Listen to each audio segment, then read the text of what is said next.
Welcome to Cardiac Anatomy for Radiology. This is part of a 10-part series looking at cardiac imaging anatomy. It's going to be useful for anyone doing their FRCR examinations, but also useful for anyone who's wanting to brush up on their cardiac imaging anatomy. This is part 7, and today we're going to look at other imaging modalities. So most of the images we've seen so far have been from CT, and this is because CT is a really good examination for looking at the structure of the heart and the coronary arteries. You have a 3D data set and you can manipulate it into any angle that you want. But there are a variety of other imaging modalities that are used to look at the heart. We've got MRI, we've got echocardiography, we've got nuclear medicine, we've got invasive coronary angiography. The techniques that we've learned so far looking at the heart with CT are actually directly transferable to these other imaging modalities. So let's have a look at some pictures. So this is a 4-chamber view of the heart using cardiac MRI, and you will recognise the basic structure from the images that we've looked at from CT. We've got 4 chambers here. 1, 2, 3, 4. This thick-walled one here, well, we know that the thick-walled chamber in the heart is the left ventricle. So this is the left ventricle. Beside it and into the front of the heart with these little trabeculations in it and a thinner wall, this is the right ventricle. And we can see here this is the anterior chest wall. We've got some fat around the heart here. And then these 2 chambers at the back, we've got the right atrium and the right ventricle. And this is a short axis view of the heart, looking at this thick-walled muscular chamber here. This again is the left ventricle. To be precise, this is the left ventricular myocardium, and this is the left ventricular chamber. Here we've got again the anterior chest wall. So this again is a short axis view of the heart, slightly different colours, a slightly different sequence, but we've got the same sort of things going on. We've got a thick-walled chamber here, a nice big donut. This is the left ventricular myocardium. This is the left ventricular chamber. And this one here, the thinner walled chamber, this is the right ventricle. We've got the anterior chest wall here. We can see the lung speckled in the background here. And this is the diaphragm underneath the heart. So that must mean that this structure here, this is the liver. So this is another slightly different sequence again. This is not quite a 4-chamber view, this is slightly off axis, but we can see we've got the lungs, we've got the anterior chest wall, the sternum, and we've got this slightly thicker walled chamber here, which is the left ventricle. At the front of that, the right ventricle, right atrium.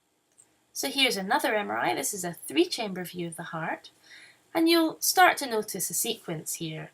First thing to do is to find the thick-walled chamber. So this is a nice, thick, chunky wall. This is a thick-walled chamber, therefore this is the left ventricle. We can see here this structure in the left ventricle, that's a papillary muscle. So we've got 2 things leading in or out of this chamber.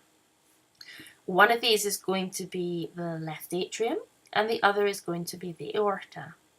So how are we going to work out which is which? Well, there's a few things that you notice about these structures. First of all, this one here, we've got a slightly bulbous bit, and then it goes in the way. So it bulbs out, goes in the way. This one over here, it sort of narrows into it, and there's this valve that comes in the way here. So that must mean that this is the mitral valve, this is the left atrium, this is the aortic valve, and this is the aorta. So this is an echo. At first glance, it looks terrifying, a blurry mass, but in actual fact, we can work out what this is from the same basic principles. There are 4 chambers. 1, 2, 3, 4.